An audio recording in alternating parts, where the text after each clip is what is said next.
You're watching MyIPS on MyINDY-TV 23, a free educational service provided by Circle City Broadcasting of Indianapolis. Here's what's coming up this hour.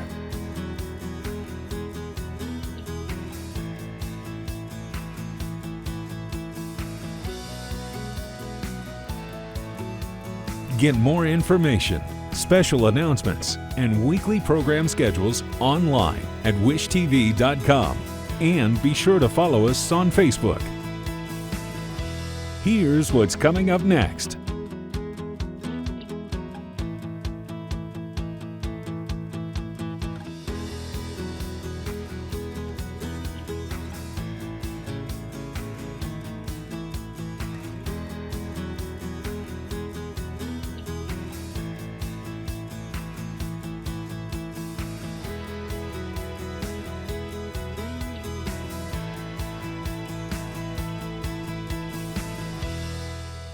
Hi, I'm Mr. Wilson, and I will be going through the kindergarten section 2.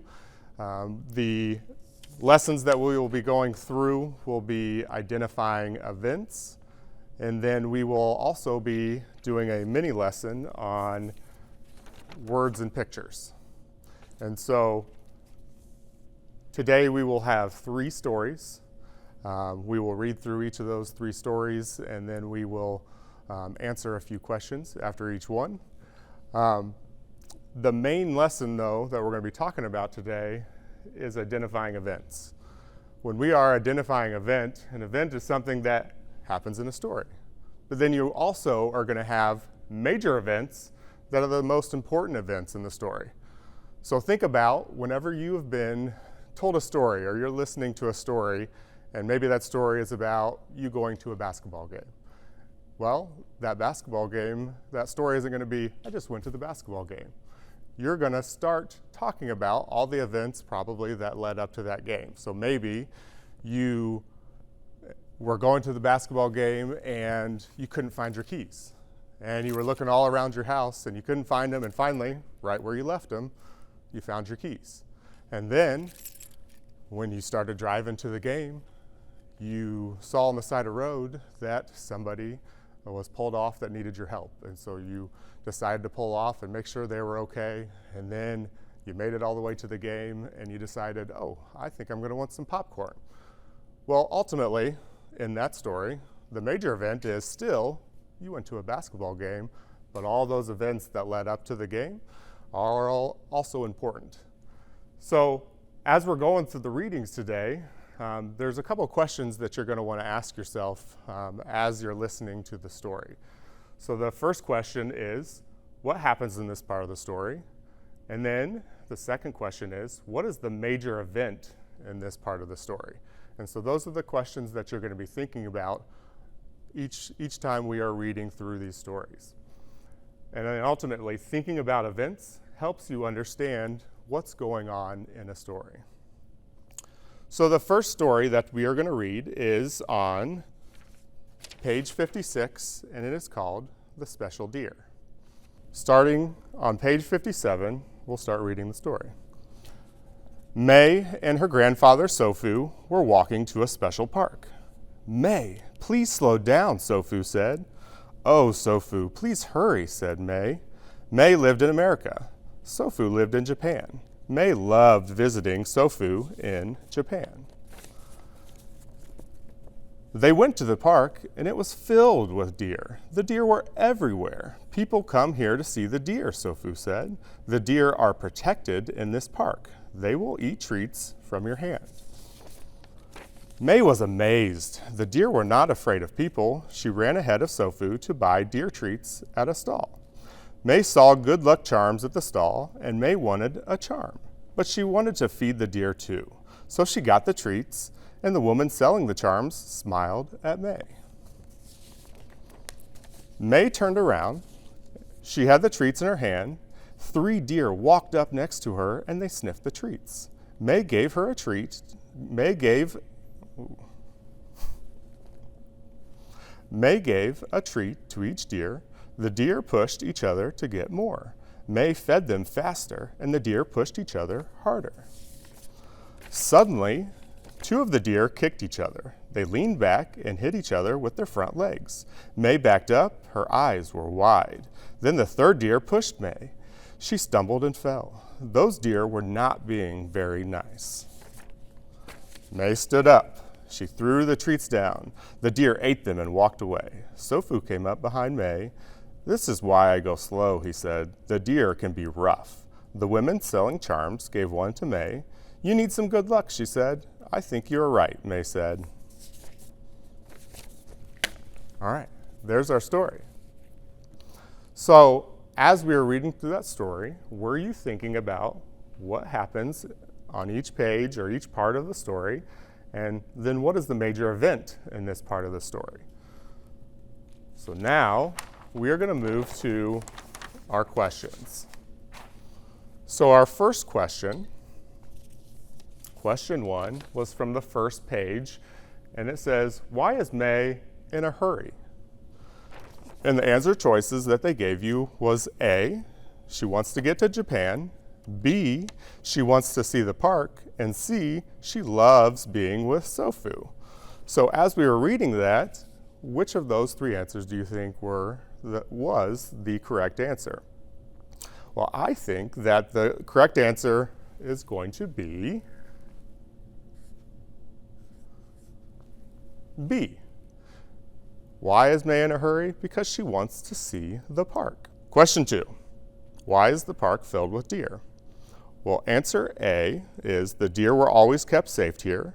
Answer B, the park is big enough for the deer. And answer C, many people bring deer to the park.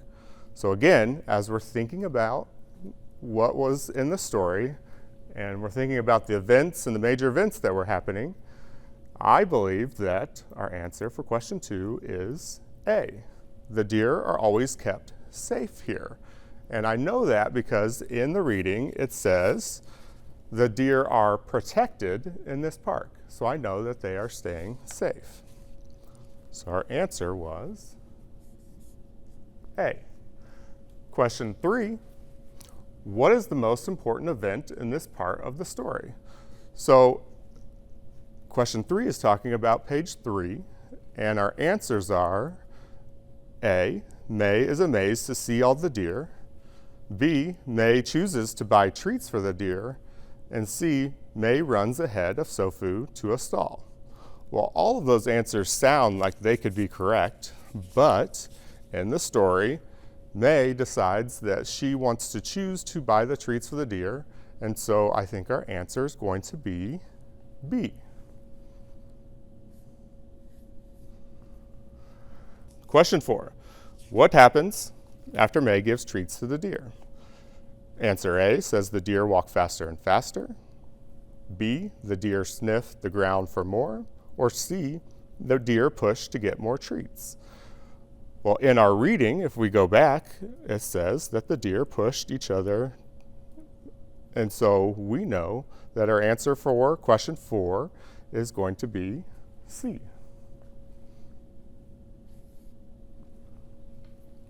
Now, question 5 and 6, we have to start thinking about some visuals or some pictures as we read this story. So in question 5, it asks for us to look at the first important event, and then what is the next important event, and then we choose the picture that shows the most important event in this part of the story. So our question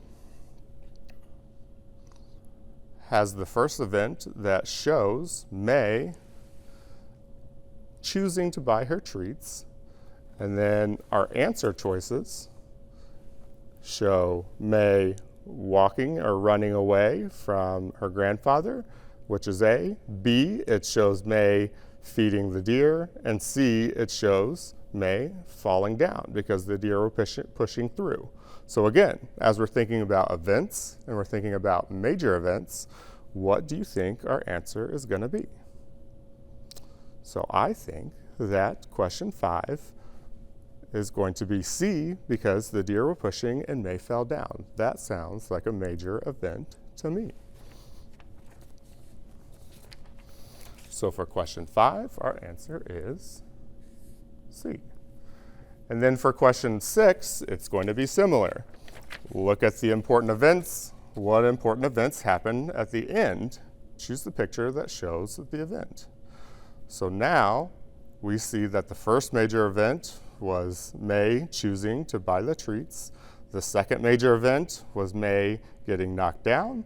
And then at the end of the story, we want to find out, is it A, May feeding the deer, or B, May receiving a charm, or C, May, I believe that she's just standing next to the deer. Our answer is going to be B, because May is at the store getting her charm from the woman. And that is all of our questions and answers for the special deer. All right, guys, thanks for watching. That was our first lesson of the day. We will be moving into our second lesson of the day, which is the good luck at the castle. Thank you. This is MyIPS on MyINDY-TV 23. Here's what's coming up next.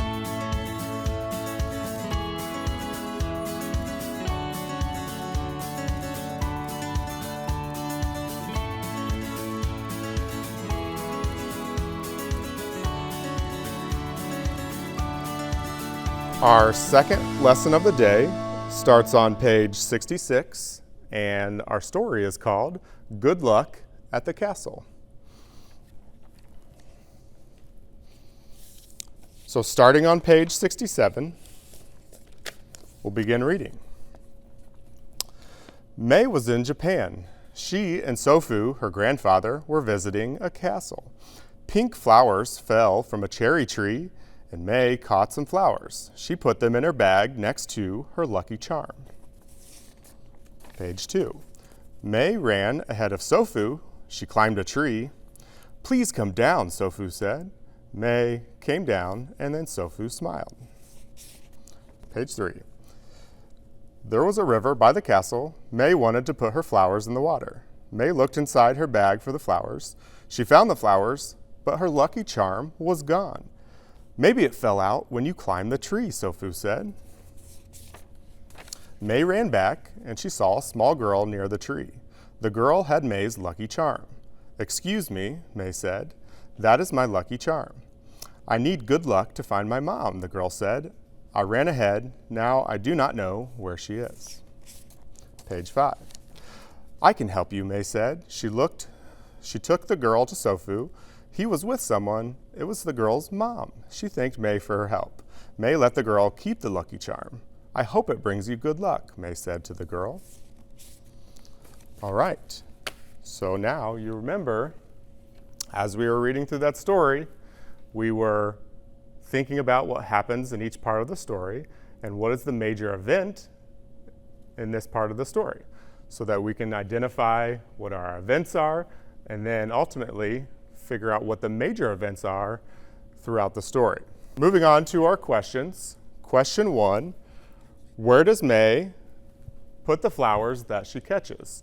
So this is going to be on page 1 of the passage, and our answers that we're able to choose from, where does May put the flowers that she catches? A, in a castle with Sofu, B, in a tree with cherries, or C, in a bag with a charm. So if we remember back to our story on page 1, I believe that she put it in her bag with the charm. So our answer is going to be C. Question 2. Question 2 says, what does Sofu ask May to do? Again, if we remember back to our story, does Sofu ask May to run ahead? Or B, does Sofu ask May to come down? Or C, does Sofu ask May to climb a tree? Well, May was climbing a tree, and she did run ahead in the story, but our answer is that Sofu asked her to come down. And so our answer is going to be B. Question 3. Question 3 asks, what does May see when she looks inside her bag? So question 3 is going to come from page 3. And when she looks inside her bag, the answers are A, the flowers are all wet, B, the bag is empty inside, or C, the lucky charm is gone. So again, from page 3, if we think about our story, she looks in her bag and her charm is gone. So our answer is going to be C. Question 4. Question 4, what does Sofu tell May about her lucky charm? So that's also going to be on page 3. And our answer choices are A, maybe her lucky charm is in the water, B, maybe her lucky charm is by the tree, or C, maybe her lucky charm is inside her bag. So if we look back at our reading in page 3, our answer is going to be B because he says maybe it's by the tree.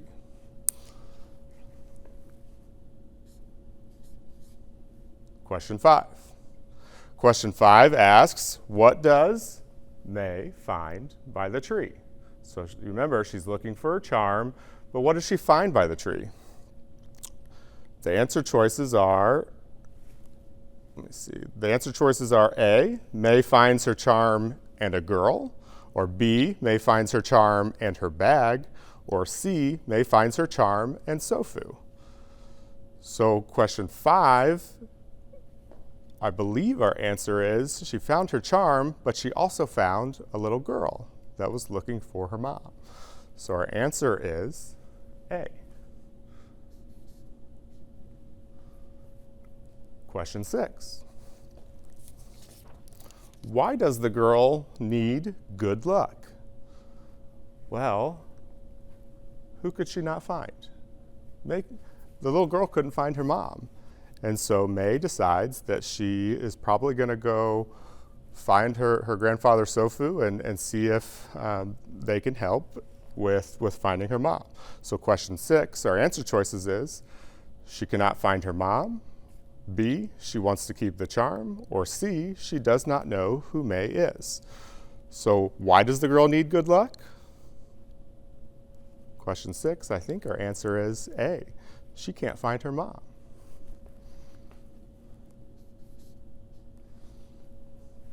Question 7, what does May do to help the girl?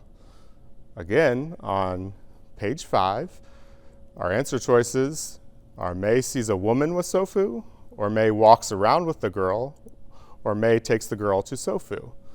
So if we think about the story, May takes the girl to Sofu, and who's standing next to Sofu? Her mom.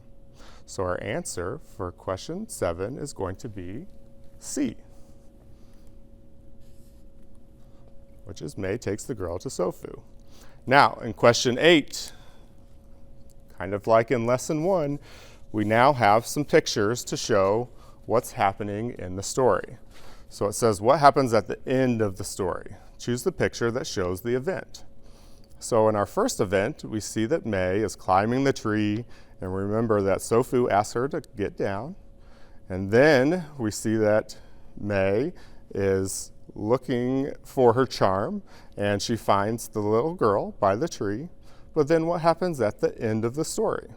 Well, our answer choices are A, May is looking in her bag for the charm. Well, I don't think that happens at the end. And B, May is standing by her grandfather and the little girl's mom. I think that might be our best choice. But then we also have C, which is May standing next to her grandfather. Well, if we think back to the story, on the very last page, it's going to really help us out. What happens? Well, May and the little girl find the little girl's mom. So our best answer choice is going to be B. So for question 8, answer is B. That's it for lesson 2. Thank you for reading along and listening and thinking about what events happen in a story, what major events happen in the story, and as we're thinking about those events, helping us understand what's going on in a story. In a minute, we are going to go through our last lesson of the day, and that lesson is going to be about words and pictures and how those words and pictures give us information about people, places, things, events, and ideas. Thank you. This is MyIPS on MyINDY-TV 23. Here's what's coming up next.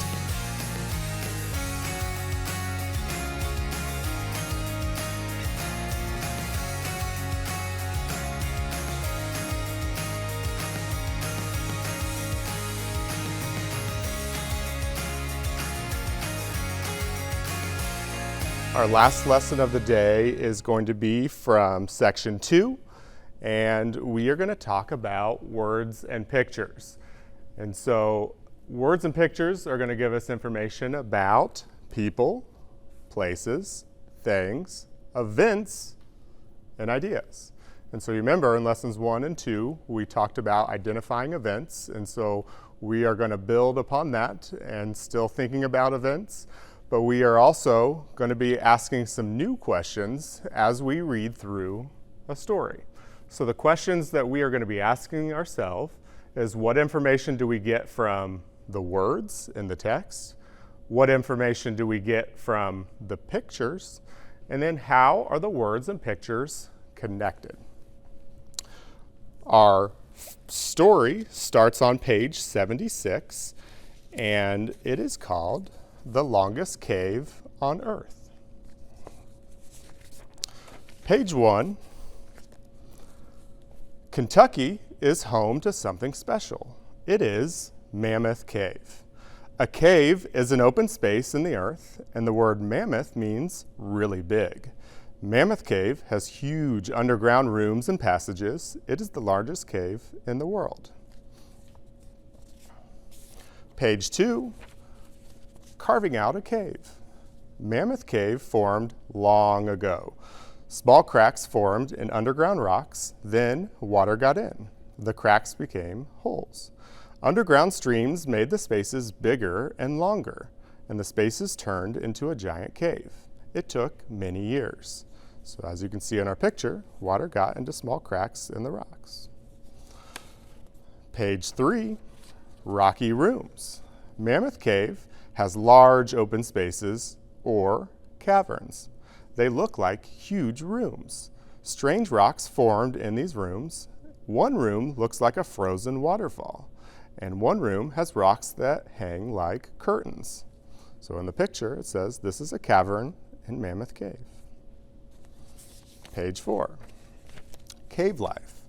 People used Mammoth Cave thousands of years ago. How do we know? Skeletons have been found there. So have tools. There are ancient drawings on the cave walls. And as you can see in our picture, people drew these pictures long ago. Page 5. Wild animals like Mammoth Cave 2 and foxes and bats go in and out. A special kind of shrimp stays in the cave. These shrimp have no eyes. They do not need eyes. They live in streams in the dark cave. They feel where they want to go, and they wiggle along the stones. And as you can see, here's the shrimp that wiggles along. Page 6, cave trip. Mammoth Cave is a national park. Millions of people visit every year. The cold, dark caverns and passages are part of a strange and interesting underground world. And in the picture, you can see people visiting Mammoth Cave. So now we are going to move on to our questions. So I hope as we were reading, we were thinking about what information do I get from the words, what information do I get from the pictures, and then how those words and pictures are connected. Because words and pictures work together to give us information about a topic. And our topic in this story was the longest cave on Earth, which was Mammoth Cave. So question 1 asks us, Mammoth Cave has huge rooms and passages. What picture shows this? Which picture shows this? So our pictures our answers. And in the first picture, we see a man that is standing in a cavern. We see a hole in the ground, and then we see a tunnel. I think that A, which shows the man in our huge room and passage, which that huge room, again, was a cavern, is going to be our best answer. Number 2. Our question is similar to question 1, where it asks, underground streams made the spaces bigger. Which part of the picture shows this detail or piece of information? Circle the correct part. So our first answer choice is A, which shows the land, B, which shows how the water is forming our caverns, and C, it shows the land again. So I think for question 2, our best answer is going to be B. Question 3, what are caverns? We've talked about this.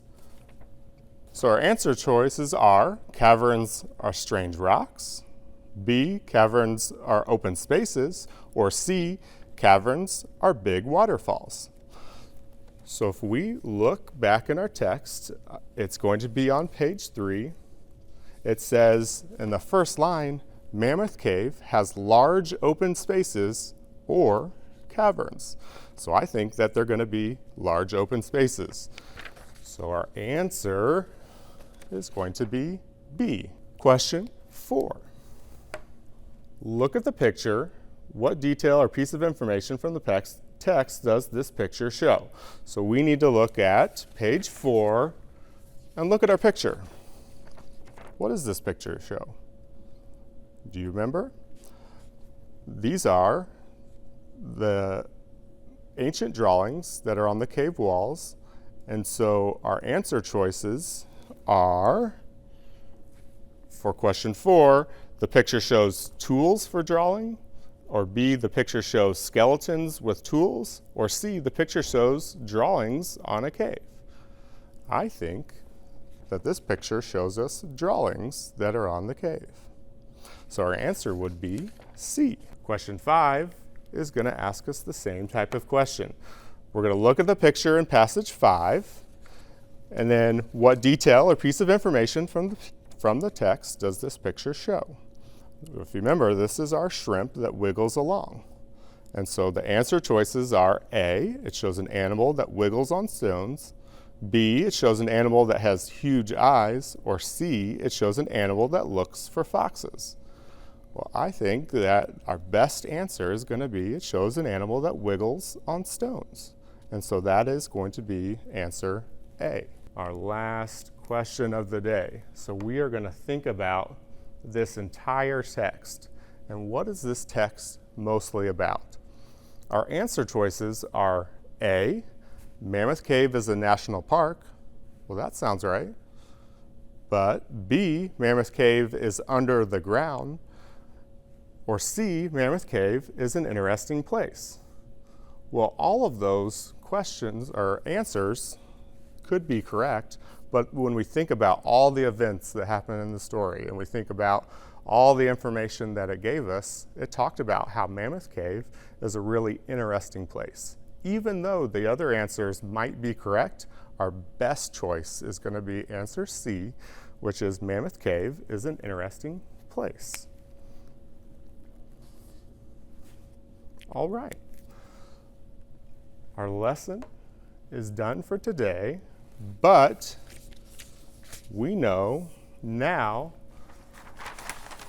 that whenever we are reading or listening to a story and there's pictures, we know that all the information that we get from the words and the pictures are connected, and the words and the pictures work together to give us information about a topic.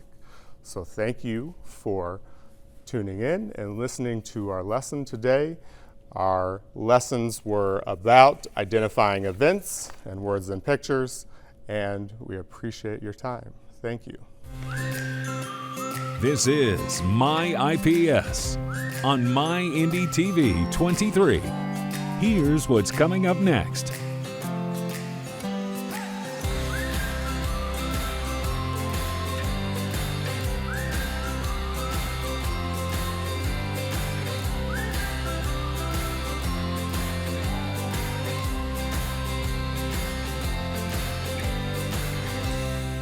Hi boys and girls, thanks for tuning in to make sure that your brain keeps growing and getting smart. My name is Tiffany Reyes. I'm going to help you today on reading, first grade reading. So go ahead, get your packet. We're going to be on iReady packet number 2.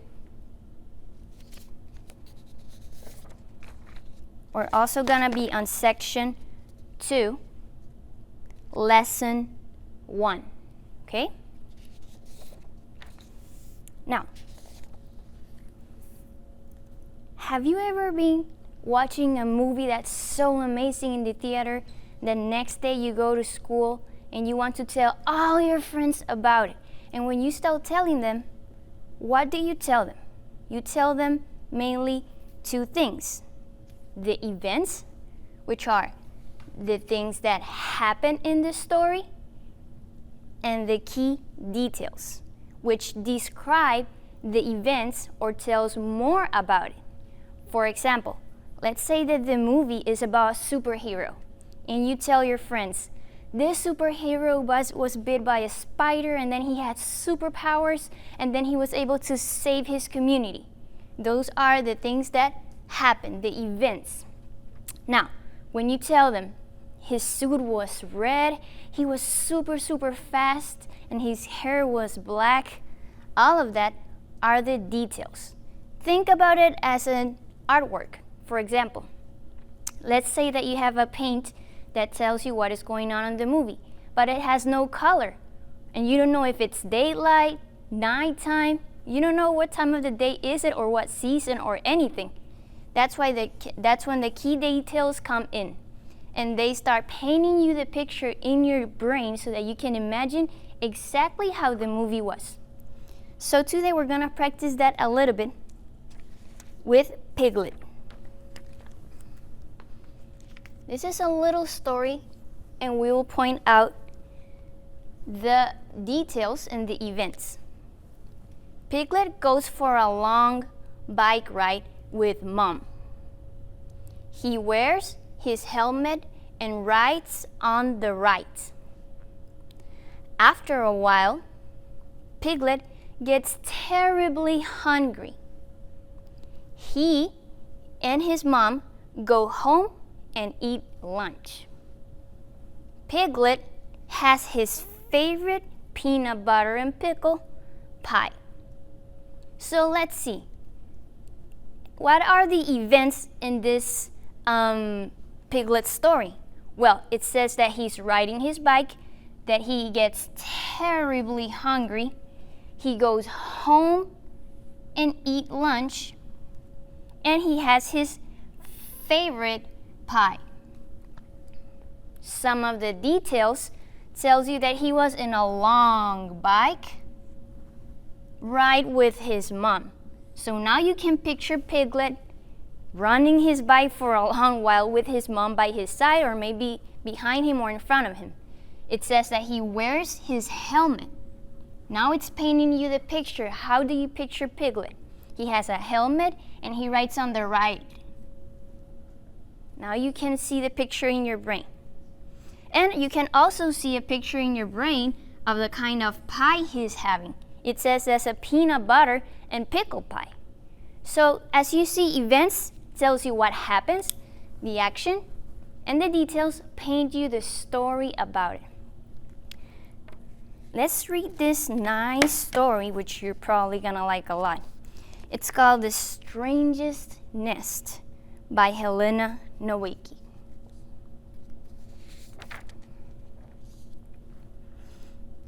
Louis rides his bike to the mailbox in less than a minute. He goes around the block in 5 minutes. Louis wants to ride even faster. But today, Louis found a pigeon in his bike basket. "What are you doing? Shoo, go away," he said. The pigeon only blinked at him. Here you see the picture of the pigeon in his basket.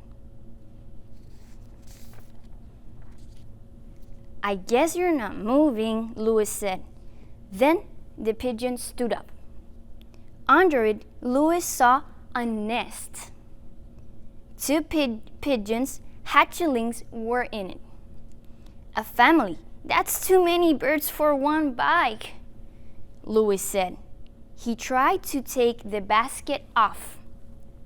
The pigeons didn't like that. They made a lot of noise.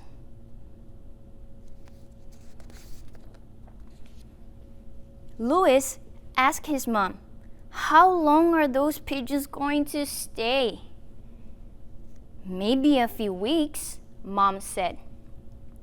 "The little hatchlings need to be ready to fly." "Aw," Louis said. "Can they ride with me?" "Oh no," Mom laughed. "You ride too fast."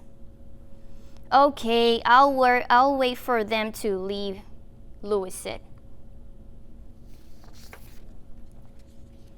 Louis visited the pigeon family all the time. "Can't you hurry?" he asked. "I have to get moving again."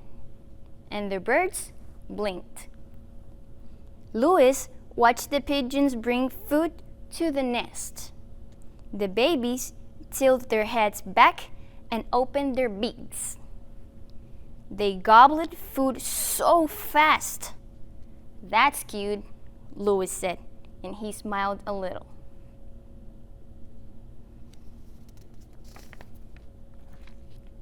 One day, Louis saw the little pigeons stand on the basket.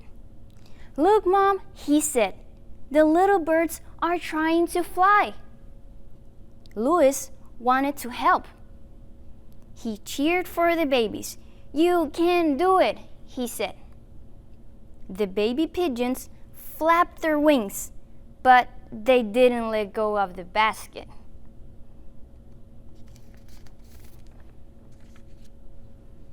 "Keep practicing," Louis said. "That's what I had to do when I learned to ride my bike." The pigeons wobbled and flapped again. Then they jumped and flew down to the grass. "You can fly," Louis cheered. The birds were out of the nest.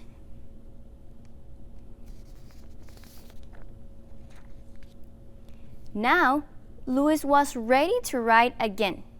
He rode his bike faster than ever. He got to his mailbox in 25 seconds. He made it around the block in 4 minutes.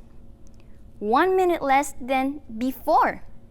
And whenever he saw pigeons fly, he called out, "Hey, let's race."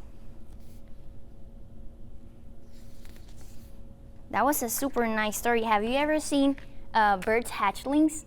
The ones that are super young birds trying to get out of his egg? That's super nice. Now I'm gonna read some of the questions and we're gonna point out on the questions. We're gonna see events happening in details, okay? Question number 1. What does Louis like to do? He likes to A.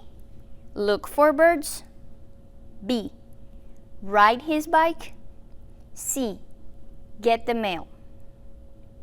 That's right, he liked to ride his bike. Question number 2. What happens in the beginning of the story? Choose the event. In the beginning, A.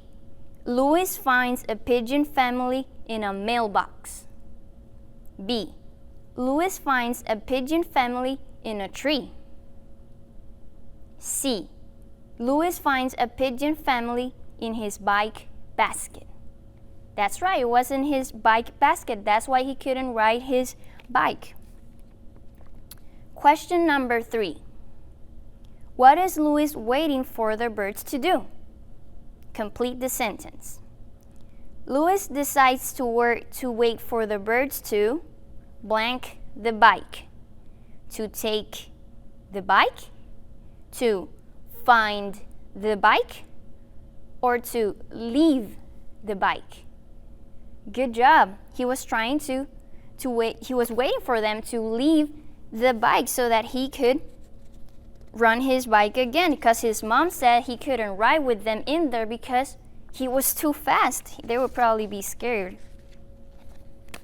In question number 4, you have a little page, and the instruction says, read the underlined text. What does the key detail tell about Louis?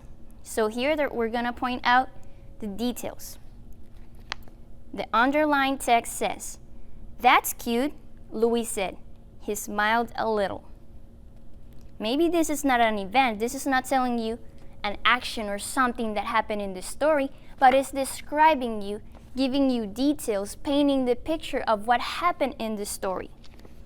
So A, Louis is feeling scared of the pigeons. B, Louis is starting to like the pigeons. C, Louis is getting bored with the pigeons. That's right, B. Louis is starting to like the pigeons. You see, he said it was cute and he smiled a little. That's right. I would like the pigeons too. Question number 5. What are the baby pigeons trying to do? And you have 3 pictures. A, the pigeons are trying to swim. B, the pigeons are trying to walk. C, the pigeons are trying to fly. That's right, they were trying to fly. Good job, guys. Question number 6. Which major event happens in the middle of the story? Choose the event. The first event that happened was that Louis finds a pigeon family in his bike basket. That was the first thing that happened. And then what happens?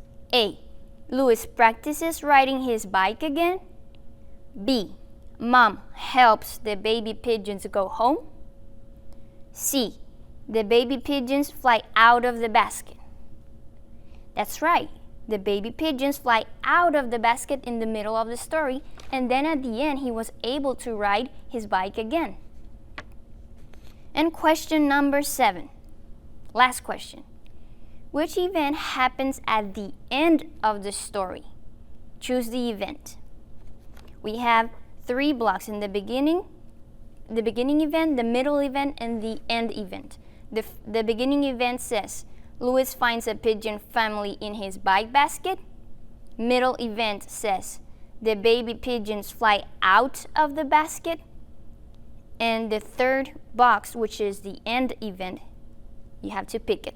A, Louis rides his bike again. B, Louis walks to the mailbox. C, Louis wins a race with the pigeons. You might say, he was trying to race the pigeons, but you don't know if he wins the race, he loses it. The story doesn't tell you. So we go by what the story tells us. The story tells us that Louis rides his bike again. And that's the last event of the story. Well, you are now experts on events and key details. Good job, guys. Thanks for tuning in. This is MyIPS on MyINDY-TV 23. Here's what's coming up next.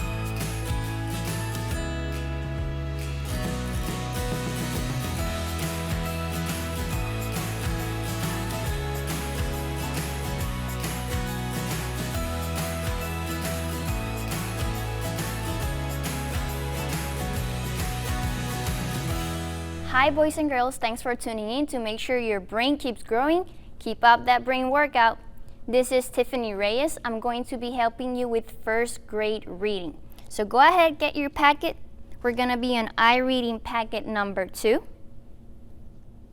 And today we're going to be covering lesson number 2, page 71. Okay?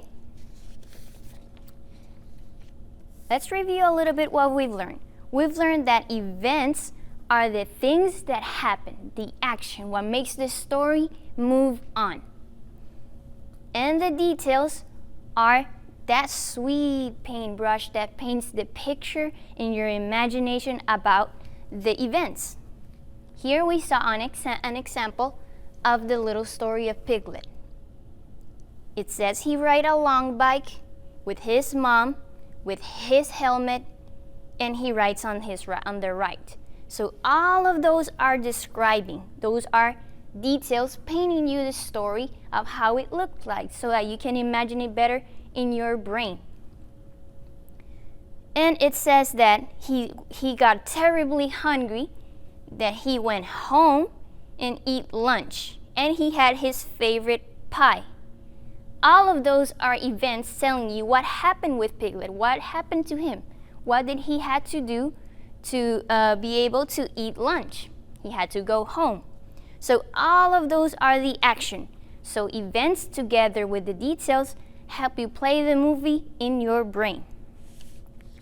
We're gonna read this story that is super cool. I bet you're gonna like it. It's called The Animal Rescue Club. The author is Cynthia Kayak. Ready? It was a boring night. Then I heard a beep, beep from my walkie-talkie. My best friend Finn said, "Come in, Abby. Give me the signal." I raced to the window. With my flashlight, I clicked on, off, on, off. Finn flashed back twice from across the street. Here you see Abby and her flashlight. "I'm here," I said to my walkie-talkie. "Hurry," Finn said. "An animal needs us. Meet me outside." Finn and I love animals. We created an animal rescue club. This was our first case. I ran outside.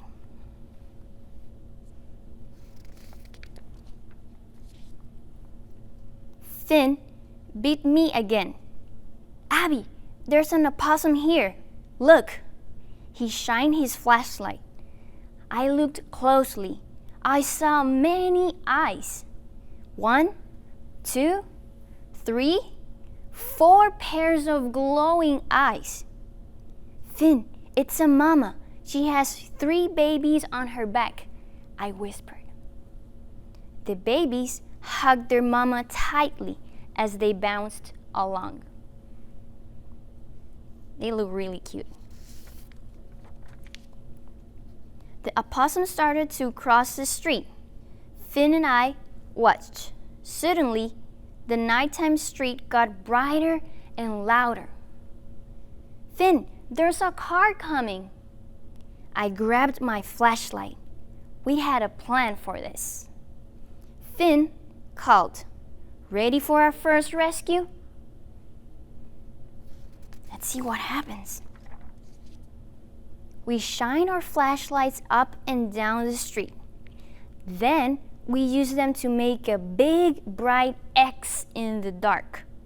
Our X was right over the opossums. The car stopped.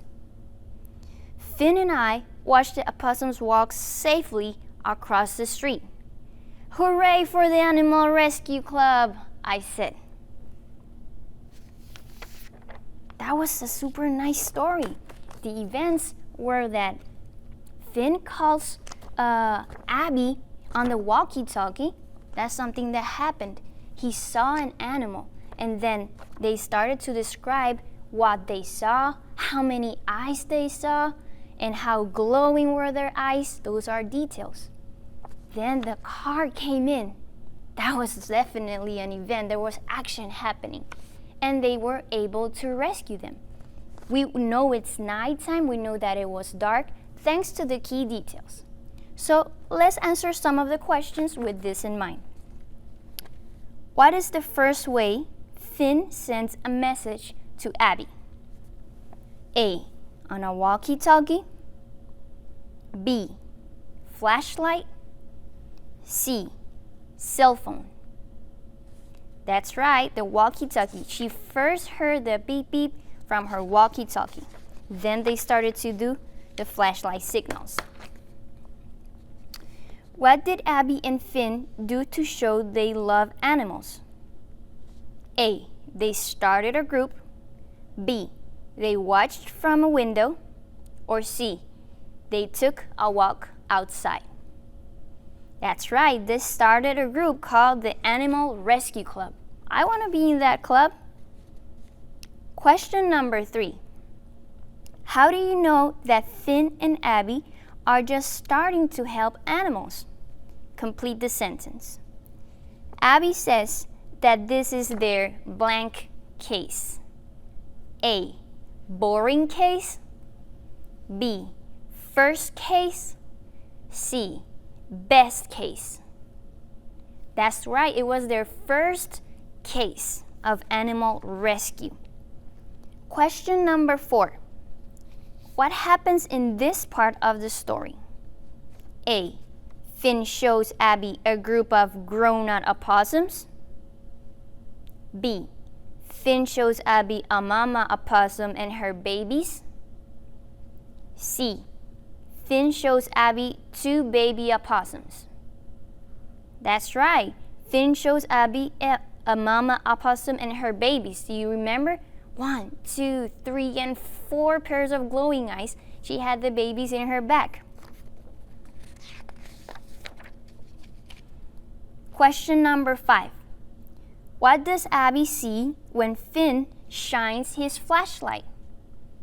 A, Abby sees the eyes of the opossum. B, Abby sees the tail. C, Abby sees the teeth. That's right, he sees the glowing eyes. That's A. Good job, guys. You're doing amazing. Question number 6. What happens in this part of the story? Complete this sentence. Abby and Finn worry that blank could hurt the opossums. A, a car. B, light. C, road. Of course it was a car. Do you remember that part of the story?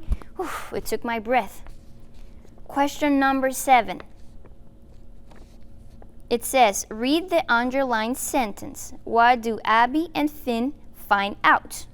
It gives you a little picture of a part of the story and it has a sentence underlined. The sentence underlined says, the car stopped. Answer A. They learned that the opossums are in danger. B, they learned that their flashlights are broken. C, they learned that their rescue plan is working. That's right, C. They realized when the car stopped, they realized that their plan was amazing. It actually works. To be their first time, I think they did really good as a team. And the last question, question number 8. Which major event happens at the end of the story? Choose the event.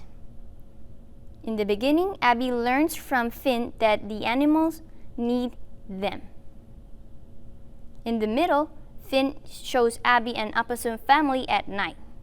And in the end, what happens? A, B, or C? A, Abby uses her walkie-talkie to talk to Finn. B, Abby and Finn help the opossums cross the street. C, Finn tells Abby that the opossums need help.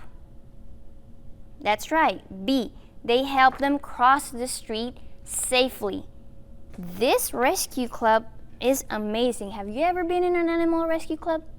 I haven't. I wish I was though. Thanks for tuning in. See you next time. This is MyIPS on MyINDY-TV 23. Here's what's coming up next.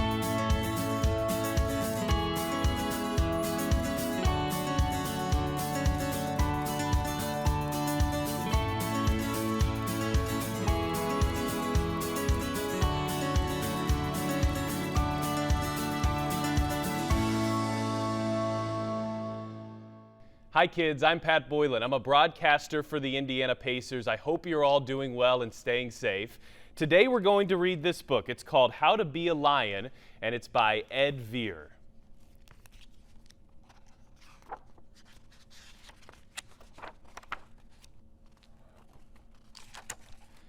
Some say there's only one way to be a lion, they say.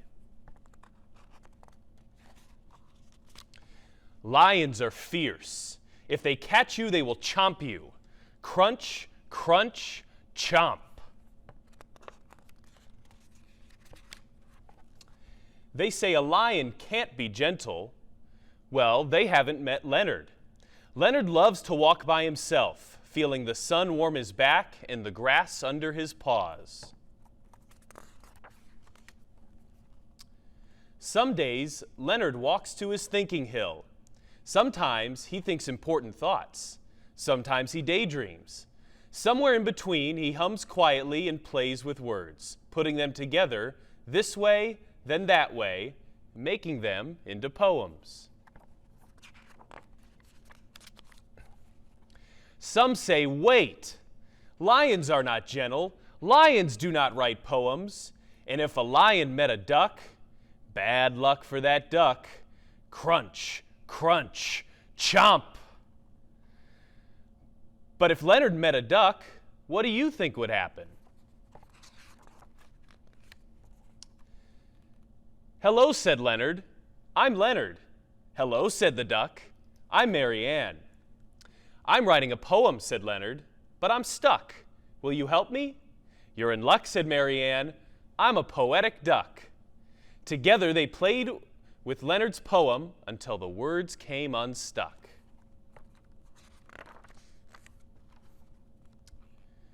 Leonard and Mary Ann found they liked each other. Under the sun in the long grass they lay together. They played.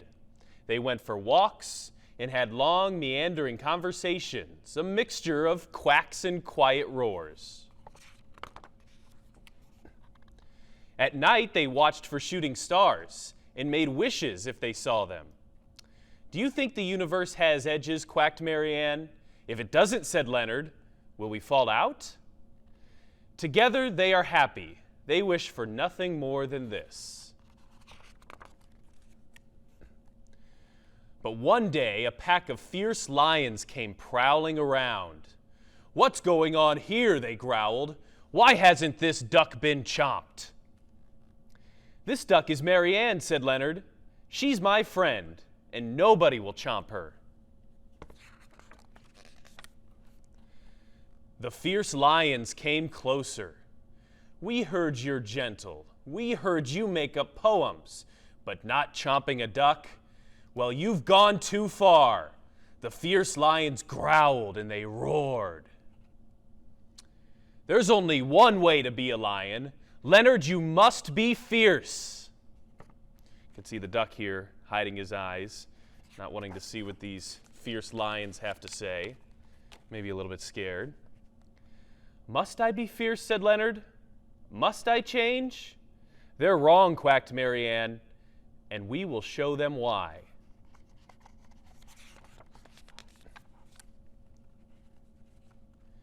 Leonard and Mary Ann went to their thinking hill. They thought hard. After a while, Leonard hummed a serious hum, and an idea started to form. Mary Ann quacked a serious quack. The idea grew. They put their words together, like this, like that, building them into a poem that made sense of what they thought. Finally, they were ready.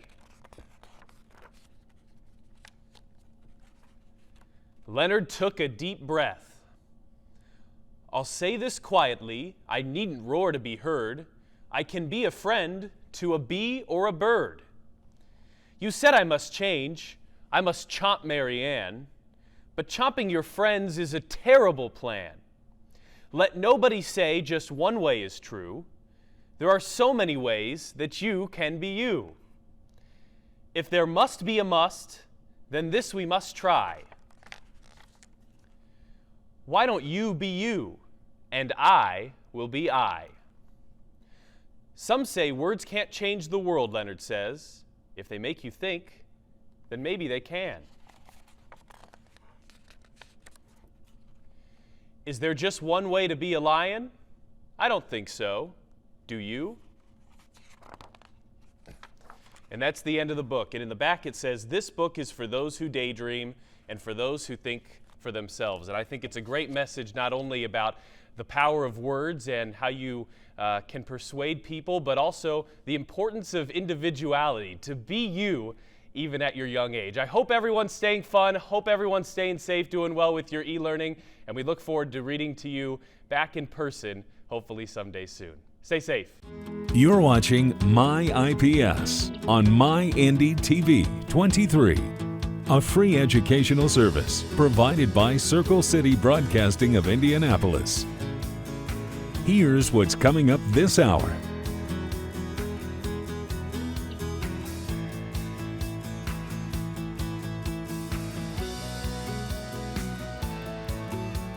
Get more information, special announcements, and weekly program schedules online at wishtv.com.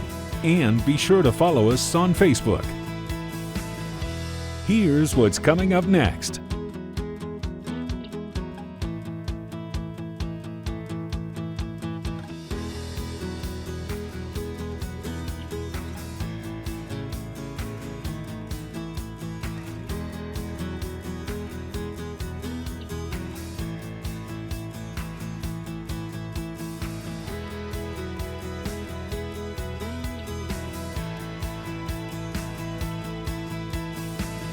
Good morning, this is Stephanie Woods, reading interventionist, and we'll get started with our phonics lesson today.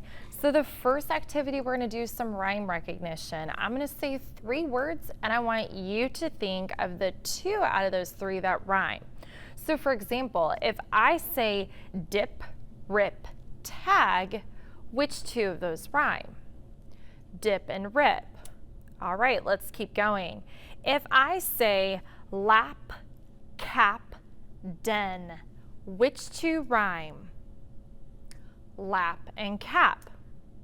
If I say beg, nod, leg, which 2 rhyme? Beg, leg. Very good. If I say rough, tough, cat, which 2 rhyme? Rough and tough. Let's do 2 more. If I say hot, bug, not, which 2 rhyme? Hot, not. Last one, if I say hard, toss, loss, which 2 rhyme? Toss and loss. Very good. Next activity we're going to do is we're going to work on that onset or beginning sound. So think about this word in your brain. If I say the word upstairs, which word begins like upstairs? Curtain, usher. Usher does, that's right. I hear that short U sound. If I say elbow, which word begins like elbow? Echo, zero. Echo does, that's right. See if you can start thinking and doing this faster than me. Which word begins like boulder? Texas, buffalo. Buffalo, that's right. Let's do 2 more. Which word begins like octopus? Forever, option. Option. Last one, which word begins like landing? Listen, sister. Listen, very good. All right, now what we're going to do is I'm going to give you the sounds and I want you to blend it and see what word I've created. So if I say s, l, I, d, what word did I create? Slide. Very good. Next word, f, o, m. What's my word? Foam. Next word, b, I, t. What's the word? Bite. Very good. Next one, v, a, s. What's my word? Vase. Good job. See if you can start doing this faster than me. Next one, s, l, I, s. What's my word? Slice. Next word, f, a, d. What's my word? Fade. Next one, k, o, v. What's the word? cove. We got 2 more. Next one, woke. What's my word? Woke. Last one, slate. What's my word? Slate. Very good. Now we're going to take a look and listen to our middle sound. So as I say the word, I'm going to use a roller coaster hand, and I want you to think of the middle sound you hear. So say the word cake.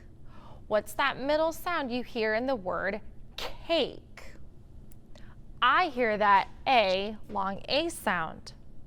Say the word note. What's that middle sound we hear in the word note? I hear O, long O sound. A lot of these are going to be long vowels, so really listen. Say the word side. What's the middle sound we hear in the word side? I hear I, long I sound. Let's do 2 more. Say the word cute. What's the middle sound we hear in the word cute? I hear U, long U sound. Last one, say the word read. What's that middle sound we hear in the word read? I hear E, long E sound. Good job. Now what we're going to do is we're going to go opposite. We did some blending. Now we're going to segment. I say the word, you say the word, and then I want you to break it down. So say the word road. Let's break it down into its sounds. O, D. Very good. Next one. Say the word skit. Break it down. It. Very good. Next word. Say plane. Break it down. P-O-A-N. Very good. Next word. Say late. Break it down. O-A-T. Good. Let's do a few more. Say the word gripe. Break it down. G-R-I-P. 2 more. Say the word fine. Break it down. F-I-N. Good job. Last one. Say the word loan. Break it down. O-O-N.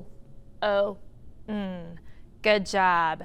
Now what we're going to do is some adding and deleting of sounds at the beginning.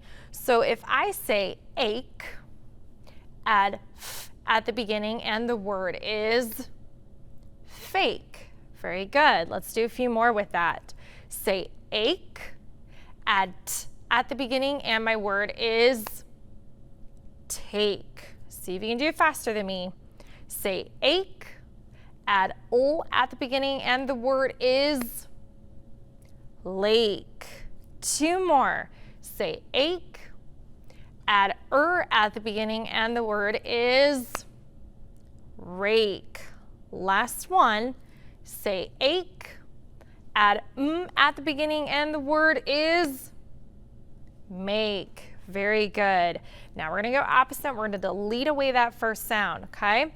So say fine.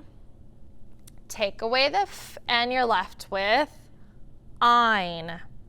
Say cage. Take away the k, and you're left with age. Say load. Take away the o, and you're left with ode. Got 2 more. Say mice. Take away the and you're left with ice. Last one. Say sail. Take away the s, and you're left with ale. Very good.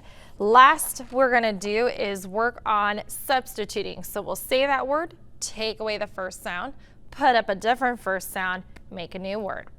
Say the word date. Take away the d, put up the word is rate. Say rate. Take away put up g. The word is gate. Say gate. Take away g. Put up oo. The word is late. Last one. Say late. Take away oo. Put up d. The word is date.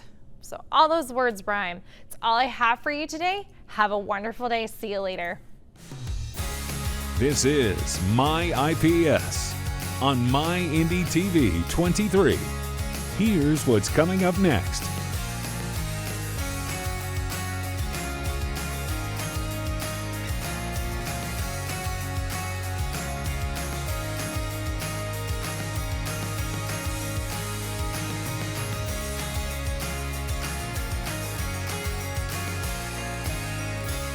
Hi boys and girls, my name is Mrs. Kelly and I teach first grade at Center for Inquiry School 70.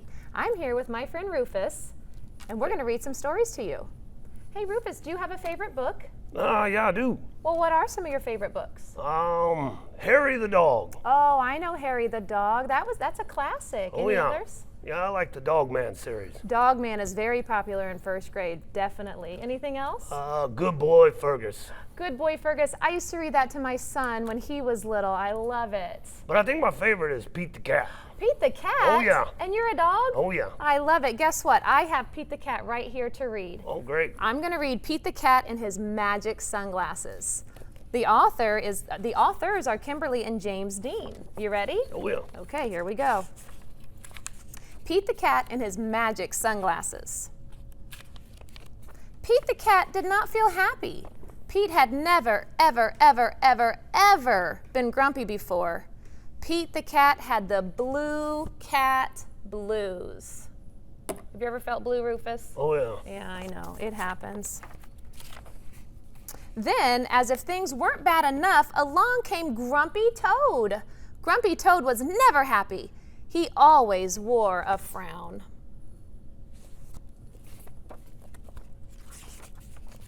But Grumpy Toad was not grumpy today. He said, "These cool blue magic sunglasses make the blues go away. They help you see things in a whole new way." Sometimes we need that, don't we? Oh, yeah. Yeah. Pete put on the cool blue magic sunglasses. He looked around. Right on. The birds are singing, the sky is bright, the sun is shining. I am feeling all right. He feels better already. Yep.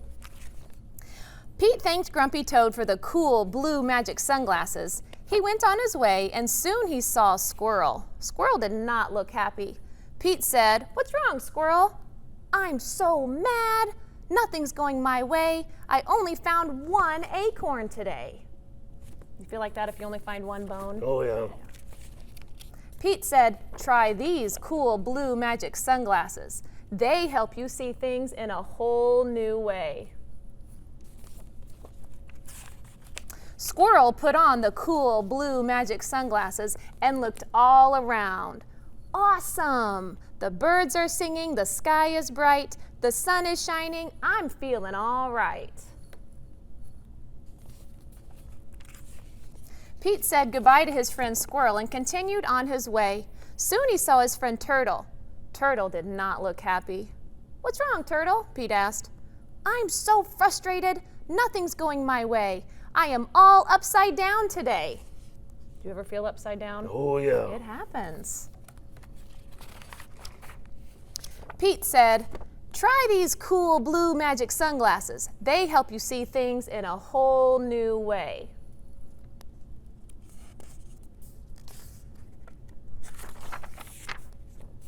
Turtle put on the cool blue magic sunglasses and looked all around.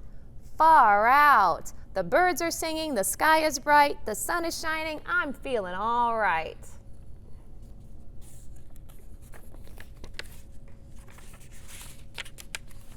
Pete kept rolling along until he saw Alligator. Alligator did not look happy. "What's wrong, Alligator?" Pete asked. "I'm so sad. Nothing's going my way. No one wants to play with me today." Oh, poor Alligator. Pete said, try these cool blue magic sunglasses. They help you see things in a whole new way. You think they're going to help Alligator? Oh, yeah. Okay, let's see. Alligator put on the cool blue magic sunglasses and looked all around. Rockin'. The birds are singing, the sky is bright, the sun is shining, I'm feeling all right. Pete was rolling along, feeling all right, when suddenly he fell back. The cool blue magic sunglasses went crack. Uh-oh, Pete didn't know what to do without those sunglasses. Oh my goodness. Just then, Pete looked up at the tree. Wise old owl said, Pete, you don't need magic sunglasses to see things in a new way. Just remember to look for the good in every day.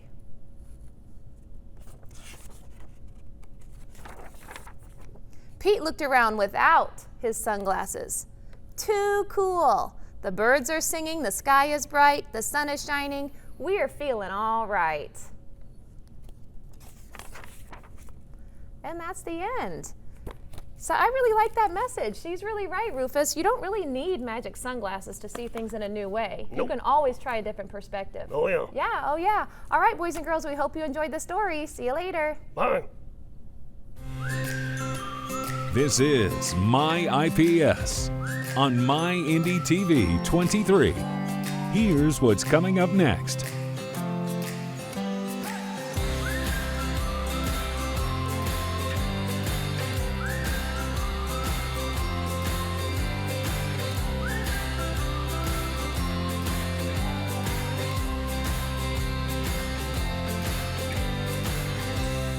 Hello everyone, my name is Jeremiah Johnson. I'm the Pacers pregame, postgame show host and sideline reporter. We hope you are enjoying your e-learning, and for today, I'm going to read you this book called The Journey.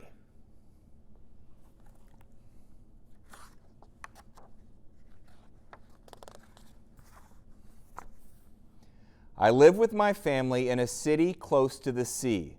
Every summer, we used to spend many weekends at the beach. But we never go there anymore because last year our lives changed forever.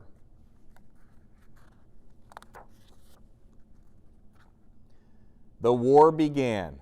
Every day, bad things started happening around us, and soon there was nothing but chaos.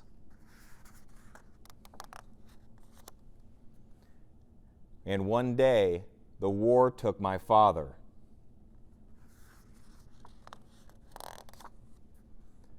Since that day, everything has become darker, and my mother has become more and more worried.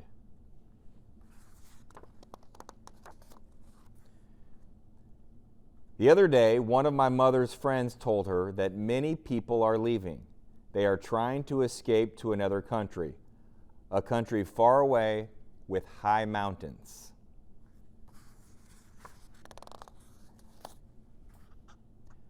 What is this place, we ask our mother. It is a safe place, she tells us. And where is this place, we ask again. She shows us pictures of strange cities, strange forests, and strange animals, until finally she sighs, we will go there and not be frightened anymore.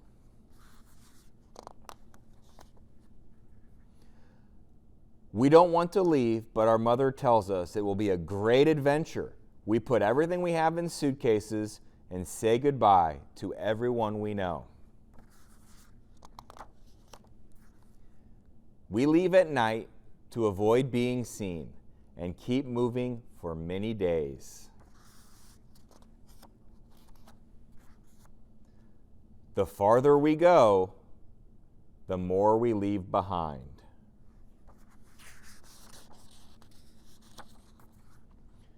We finally arrive at the border. It is an enormous wall, and we must climb over it. But oh no, you are not allowed to cross the border. Go back, shouts an angry guard. We have nowhere to go, and we are very tired. In the darkness, the noises of the forest scare me. But Mother is with us, and she is never scared. We close our eyes and finally fall asleep. Shouting wakes us up. It's the guards. They are looking for us, and we must hide. Quick, this way, whispers our mother. We run and run until a man we have never seen before appears. Mother gives him some money, and he takes us over the border. It is dark, and nobody sees us.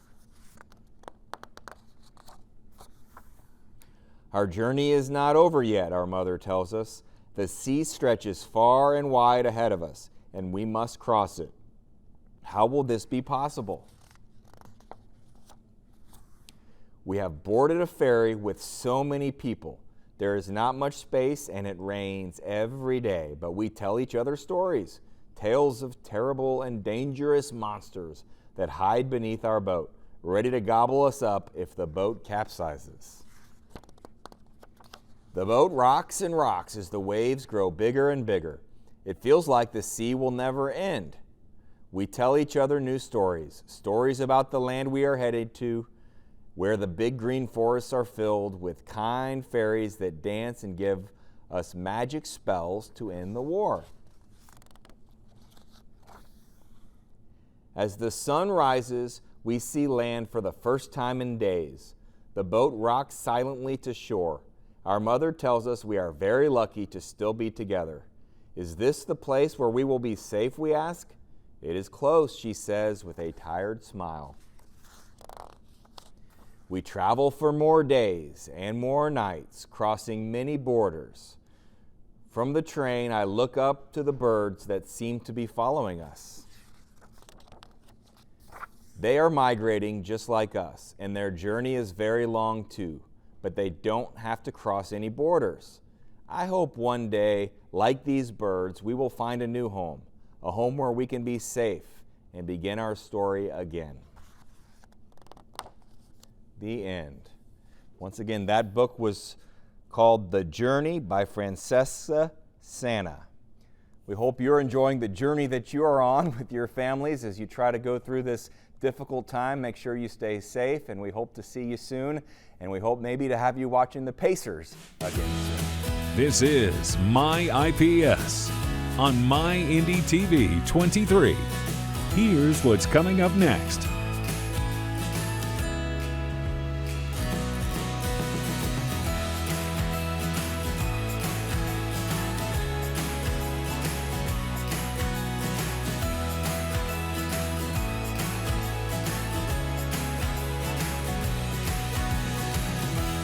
How you doing, guys? My name is Darius Fountain from the Indianapolis Colts, and today I'm going to read you one of my favorite books, Smelly Socks by Robert Munsch. I think this is going to be a good one. Hopefully y'all like it. I think my daughter like it when I read it to her. Okay. Ready?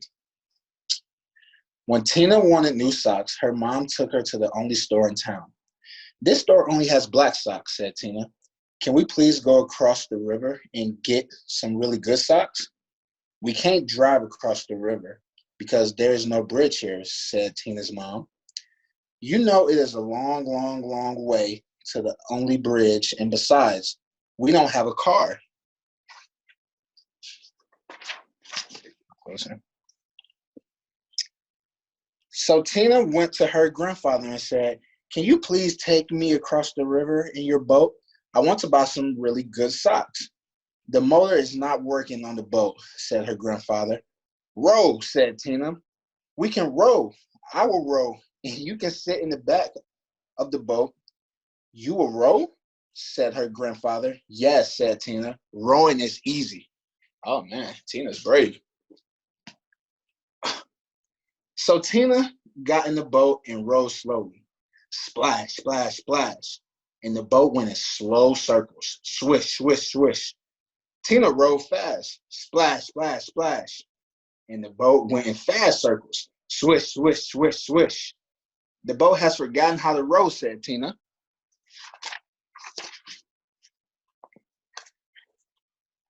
"You sit in the back and tell me what to do," said her grandfather. So Tina sat in the back and told her grandfather how to row. And her grandfather rowed all the way across the river. Then they walked all the way through the town to the big sock store. Uh-oh. Look like Tina gonna get those socks, what she's looking for. At the store, Tina tried on the socks that were too big, socks that were too little, socks that were too blue, and socks that were too pink. Tina tried on millions and millions of socks. Finally, she found the perfect red, yellow, and green socks. Then, since it was almost time for dinner, Tina and her grandfather ran back to the boat, and this time the boat sort of remembered how to row. Tina rowed round and round and round and still got to the other side.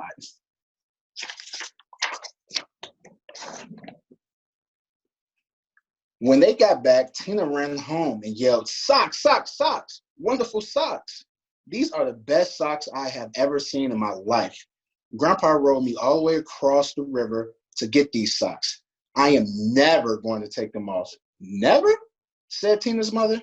"Never," said Tina's. "Uh-oh," said Tina's mother. Uh-oh, Tina got some good socks. Look at those. I think those are cool. Probably have to wear some during the season. So Tina wore her socks for a long time. She wore them for 1, 2, 3, 4, 5, 6, 7, 8, 9, 10 whole days. Her mother said, "Tina, I know you love these socks. Just tell me, wash them really quick." I messed that up. "They really start to smell if you don't get them washed." "Socks, socks, wonderful socks," said Tina. "And I am never, ever going to take them off." After Tina wore her socks for 10 more days, the school kids said, "Tina, what a smell. Change your socks." "Socks, wonderful socks," said Tina. "I am never, never, ever, ever going to take them off." After Tina wore her socks for 10 more days, a whole flock of Canadian geese flew over her house and dropped right out of the sky from the smell. 2 moose walked through her yard and fell over from the smell.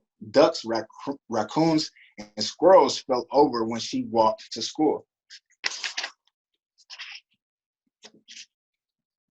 Finally, even a skunk fell over from the smell. Tina's friends decided to do something. They all came to her house and knocked on the door. Blam, blam, blam, blam. When Tina opened the door, they grabbed her and carried her to the river, then held their noses and took off her socks.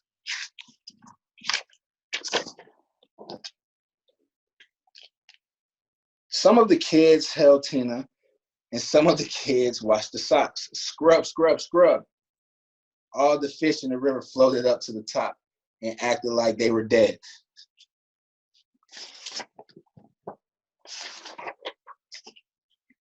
The kids watched some more. Scrub, scrub, scrub, scrub. All of the beavers ran out the river and went to live with Tina's grandfather, and they watched some more. Scrub, scrub, scrub. Far down the river, people said, "How come the river smells like dirty socks?" Finally, the socks were clean. "Wow," said Tina. "They look nicer when they are clean." "Wow," said Tina. "They smell nicer when they are clean." "Wow," said Tina. "They feel nicer when they are clean." Tina put on the socks and said, "I am going to wear clean socks from now on."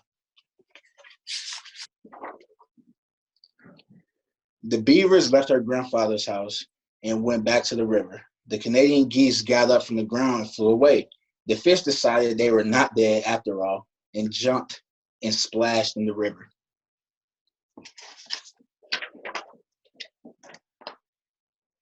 Tina went to her mom's house and said, "My socks are nice and clean. I think it would be very nice if you took me to town to get me a nice new red, yellow, and green shirt. Promise to wash it," said her mom. "No," said Tina. "If I wait long enough, the kids at school will wash it for me." The end. This is MyIPS on MyINDY-TV 23. Here's what's coming up next.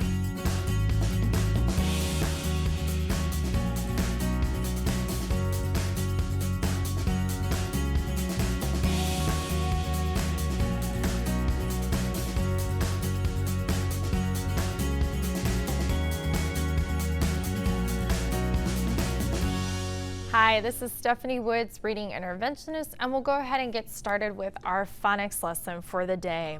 So first thing we're going to do is paying attention to the first sound. So what I'm going to do is give you two words. I want you to only give me the first sound. They're in blends. They have blends at the beginning, but just the first sound you hear in that blend, okay? So let's say snack, sneak. What's the first sound we hear? The S sound. Good. Say grade, group. What's just the first sound we hear in those two words? I hear G, G sound. Say dream, draw. What's the first sound we hear in those two? I hear the D, D sound. Say stall, stick. What's the first sound we hear in those two words? I hear the S sound again. Next one, say print, prize. What's the first sound you hear in those two words? I hear that P, P sound. Last one, say freeze, from.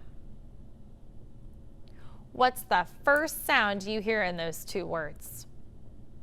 I hear the F sound. Good job. Next activity we're going to do is blending. I give you the sounds. You tell me what word I have created. Okay, so let's get going. These are some fun words today. Ready? S, P, O, A, sh. What word is that? Splash. Very good. Next one. K, I, S, P. What's my word? Crisp. Next one. T, W, I, S, T. What's my word? Twist. Next word. P, S, N, T. What's my word? Present. Super long words today. Next one. G, A, V, I, T, E. What's my word? Gravity. Very good. Last couple. Next one.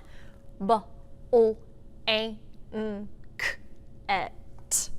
What's my word? Blanket. Good. Last word. T, A, V, O. What's my word? Travel. Very good. Some fun long words in there.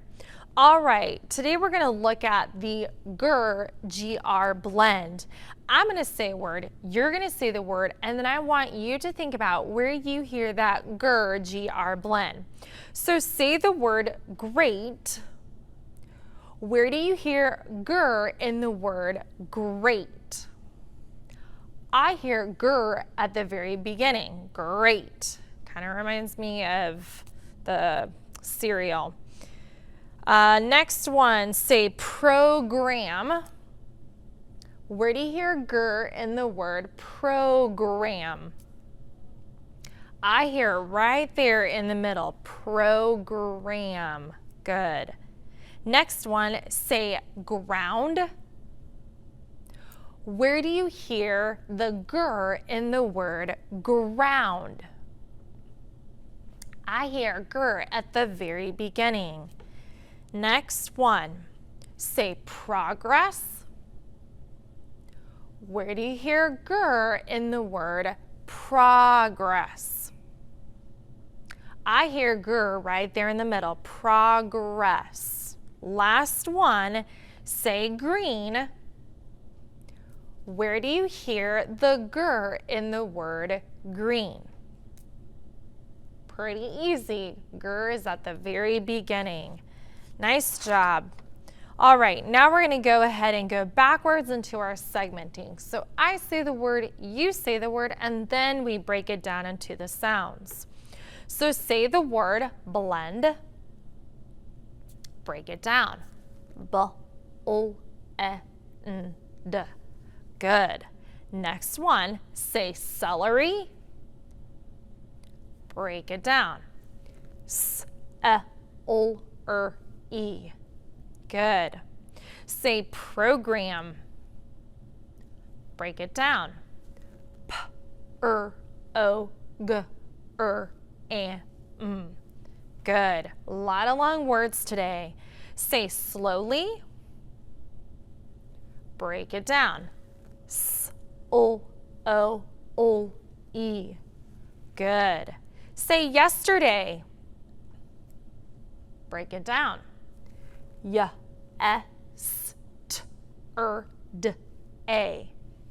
Next one. Say front. Break it down. F-R-A-N-T. Next one. Say gently. Break it down. J-E-N-T-O-E. Good. Last one. Say chimney. Break it down. Ch-E-M-N-E.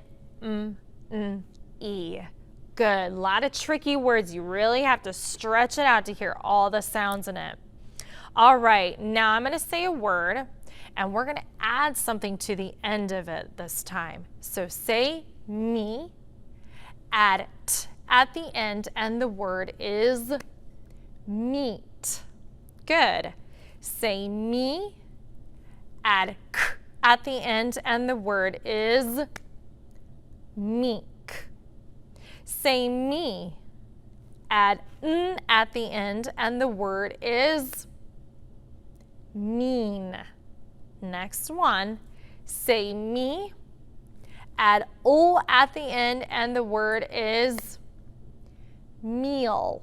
Good. Now we're going to go opposite and delete that last sound away. So say make, take away the k, and you're left with may. Say maze, take away the z, and you're left with may again. Say seat, take away the t, and you're left with see. Say wave, take away the v, and you're left with way. Last one, say goat, take away the t, and you're left with go. Good job. Taking away the last sound can be so tricky. So now what we're going to do is substitute and switch out that last sound. So say the word pine, take away the n, put up o, the word is pile. Good. Say ski, take away the e, put up I, the word is sky. Say chase, take away s, put up n, the word is chain. Got two more. Say line, take away n, put up f, the word is life.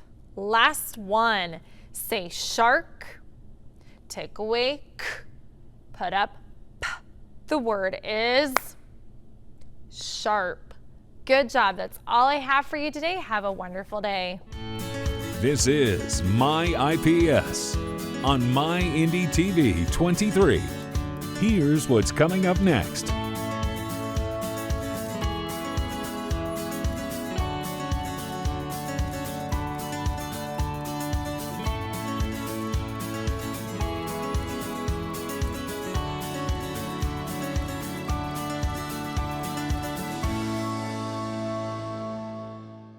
Hi, I'm Mr. Chambers. I'm a teacher at Edison School of the Arts in downtown Indy, and I'm really excited to read a fantastic book to you called Carmilla, Full of Wishes.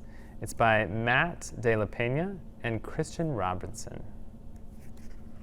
Carmilla scootered along the uneven dirt path, watching men stoop to work with their hands, her birthday bracelets jingling and jangling. The thick greenhouse air smelled of marigolds and overturned earth and fresh manure. I wonder where she is. Carmela knew exactly what manure was, but she didn't want to think about that. Not today. You can see her on her scooter. It looks a little bit maybe like a farm in the background.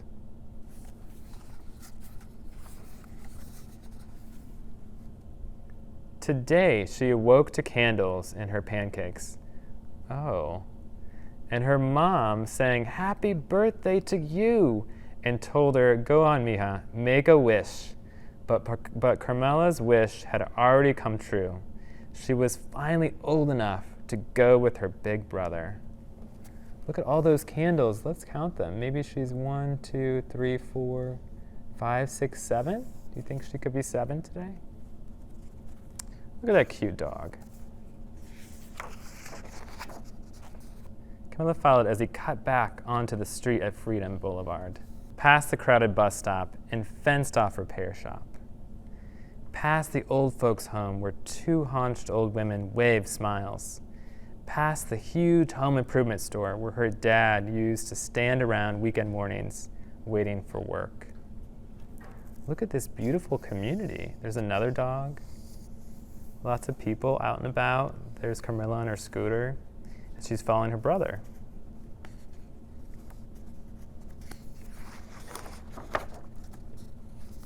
Carmela tried to make small talk with her brother as their metal cart rattled, but her brother didn't make small talk back. He didn't want her tagging along. Too bad, she told him with her glare.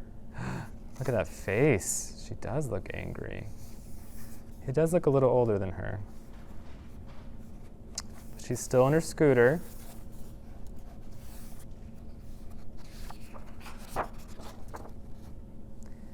Just outside the laundromat, she picked a lone dandelion growing among the concrete weeds. She pulled a breath and leaned toward the fuzzy white bulb. But just before she could blow, her brother butted in. "Did you even make a wish? You're supposed to make a wish. Everyone knows that." "Of course I made a wish," she told him, but it was a lie. Carmela didn't know. That's interesting that she already was asked to make a wish for her birthday earlier in the book.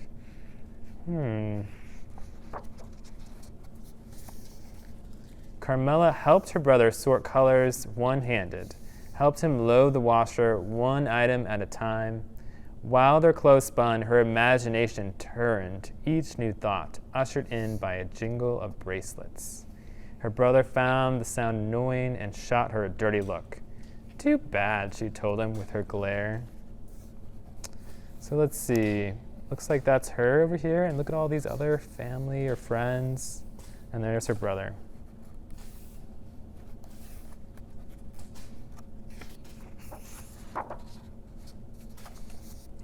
She jingled her bracelets, and she rode up to Miss Maria's vegetable stand, imagining a machine built into her bedroom wall, one that would spit out anything she could think of, but mostly candies.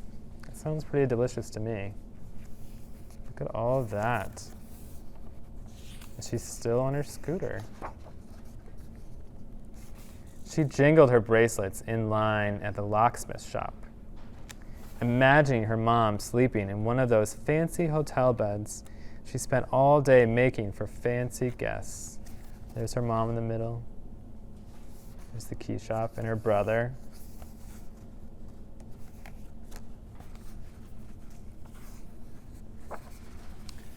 She jingled her bracelets at the bodega down the block from their old apartment building, imagining her dad getting his papers fixed so he could finally be home.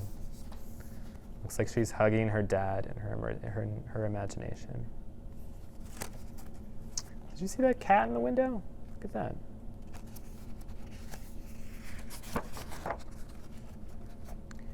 She jingled her bracelets outside the pharmacy, eyeing the shiny new bikes in the window. Her brother stopped in his tracks. "Why do you have to be so annoying?" She thrummed her bracelets at him and said, "It's a free country." She looks so maybe a little not happy there, a little unhappy. Oh, look, at the top it says 99 cents and discount plus. So it must be a place to shop for clothes. The only time she didn't reach for her bracelets was when her brother ducked into his friend's house. Carmela slumped down on the curb, silently imagining all the things she could turn him into.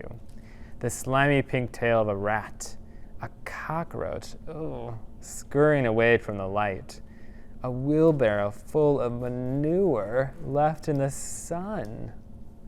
She stared down at the dandelion in her hand. It seemed so much more important now that she knew it was a place to put her wishes. What if she made the wrong choice? Look, she's just holding it, thinking.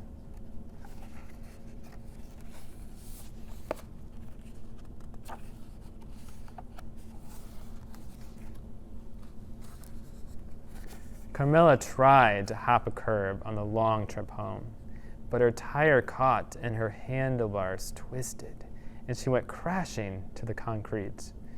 Don't cry, don't cry, don't cry. But then she saw her dandelion crushed beside the drain. She looked up at her big brother, with tears, warm tears, rolling down her cheeks. He lifted up her scooter. You okay? She shook her head and pointed, my wish. So her dandelion's all on the ground.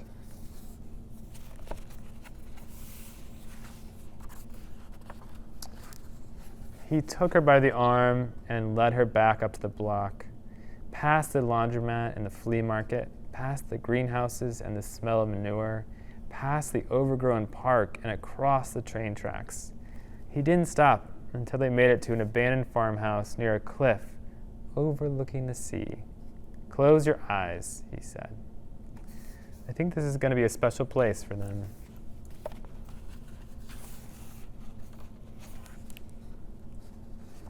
Carmela closed them. Now make your wish, she said. Carmela listened to the ocean's hum in the distance. She listened to the squawking birds. She listened to the wind whistling past her ears.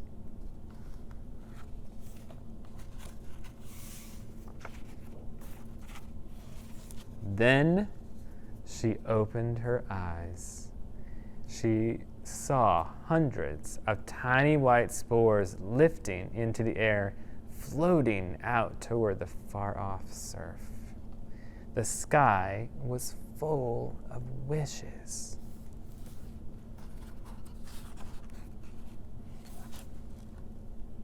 Let's go, her brother said.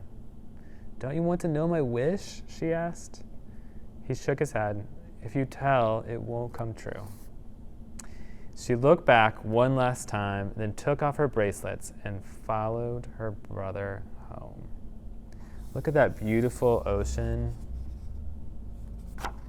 and the birds. The end. This is MyIPS on MyINDY-TV 23. Here's what's coming up next.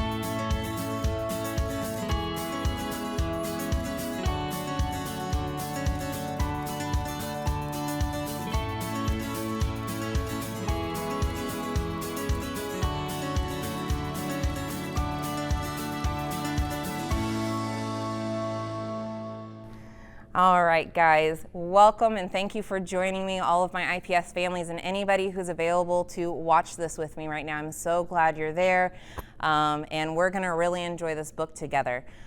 This is called The Bad Seed, and it is written by Jory John, and the illustrations are by Pete Oswald. So, as you can tell, this is going to be a pretty interesting story about a seed that is apparently bad. So, let's get into it and see what happens.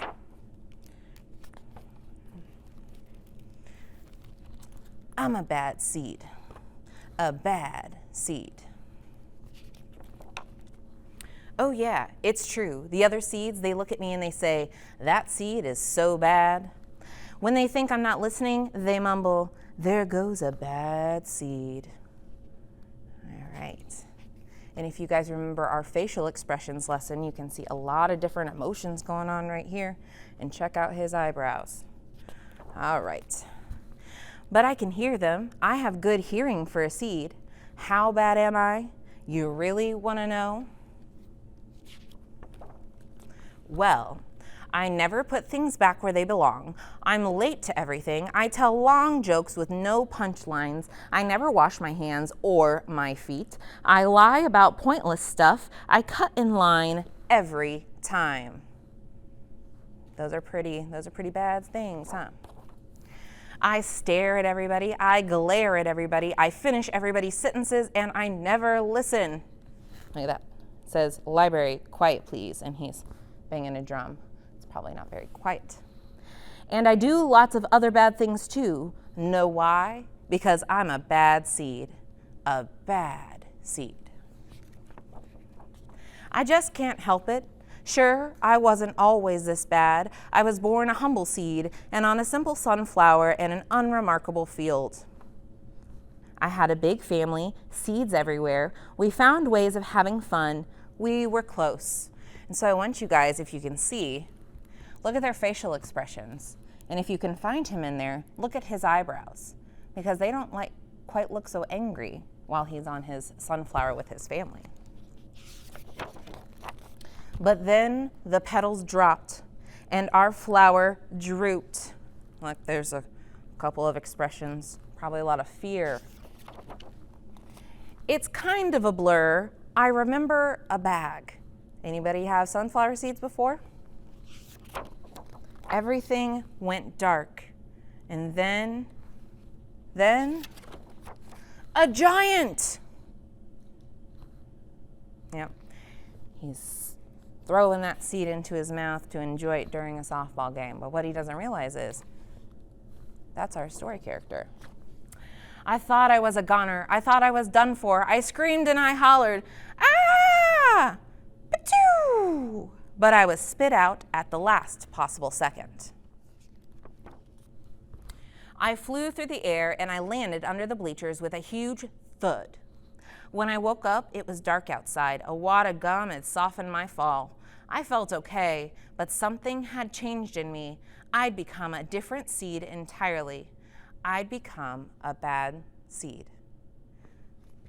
Interesting. A bad seed. That's right, I stopped smiling, I kept to myself, I drifted.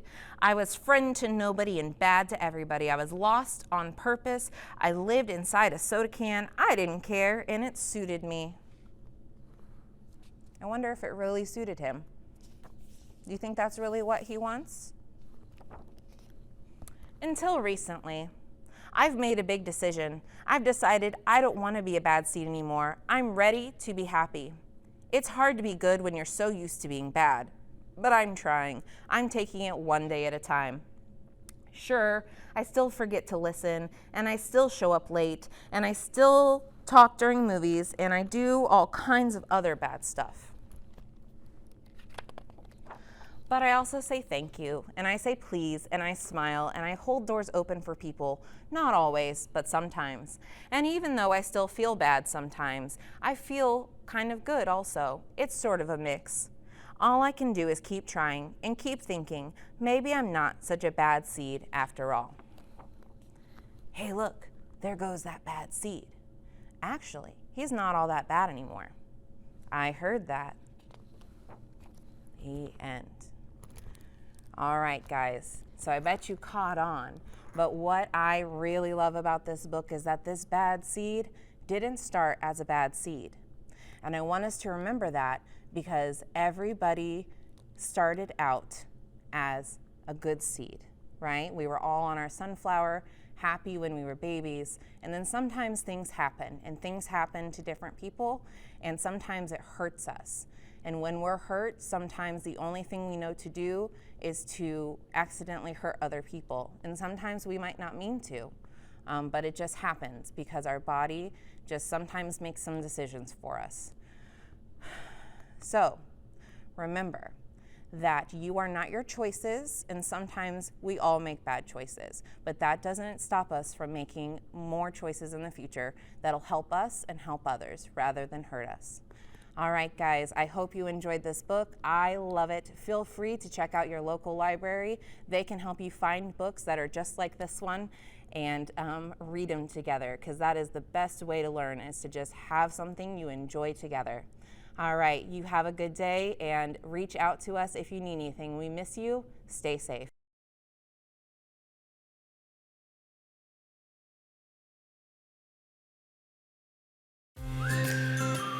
This is MyIPS on MyINDY-TV 23. Here's what's coming up next.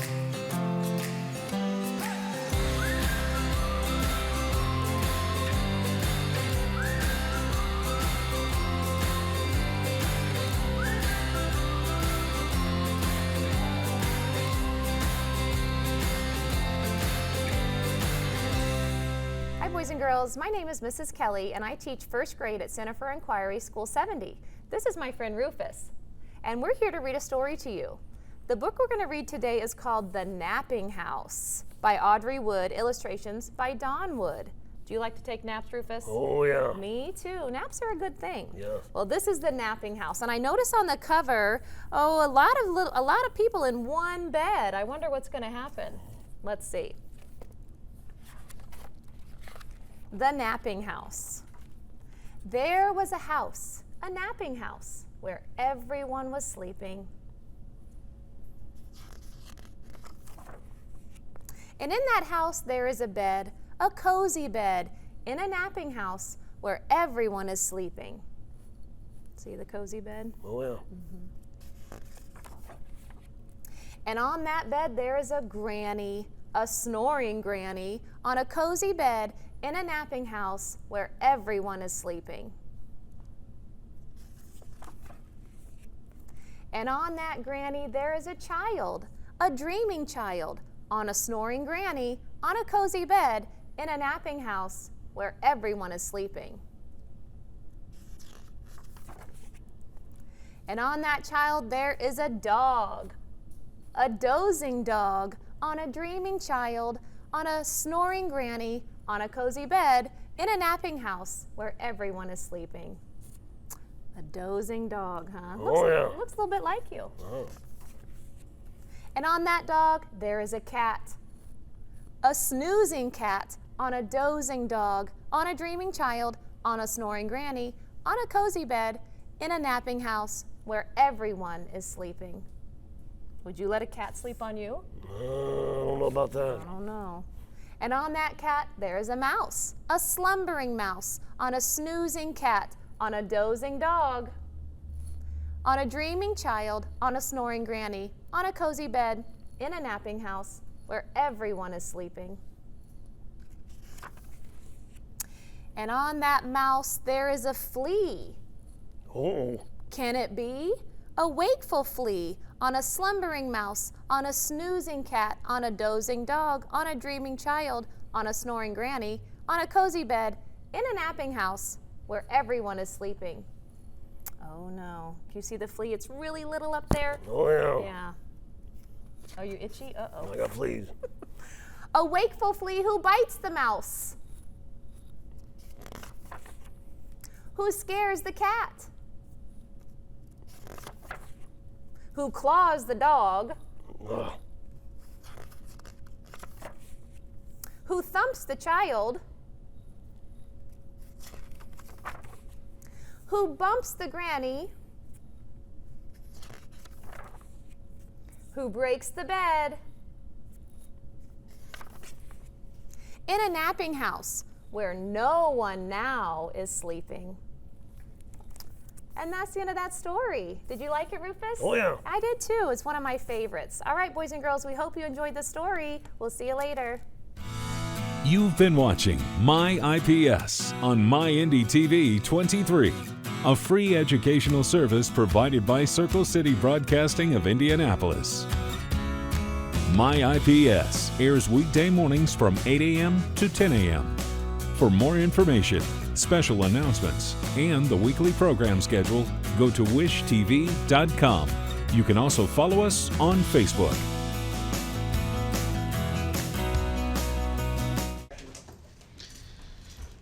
I think I need to call in sick. Why? What's wrong? My throat is sore, dizzy, runny nose.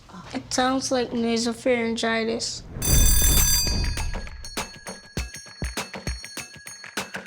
More than a dozen surprisingly specialized education models to choose from. Explore them all online. Yeah, that's IPS.